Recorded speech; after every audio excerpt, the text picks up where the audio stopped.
আপনারা একটি কমন ভুল অনেকেই করে থাকেন।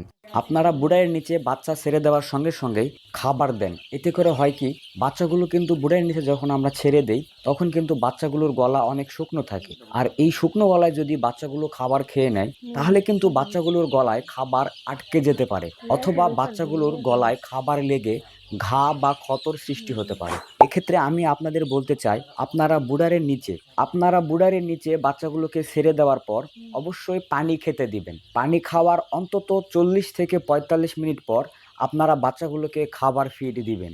এতে করে কিন্তু বাচ্চাগুলোর সঠিকভাবে খাবার এবং পানি খাওয়া হয়। এছাড়াও আপনারা অনেকেই জানতে চেয়েছিলেন ব্রুডিং অবস্থায় আপনারা কি পরিমাণে পানি দিবেন। এক্ষেত্রে আমি আপনাদের বলতে চাই, সাধারণত অ্যান্টিবায়োটিক ওষুধের 3 থেকে 4 ঘন্টা গুণগত মান ভালো থাকে।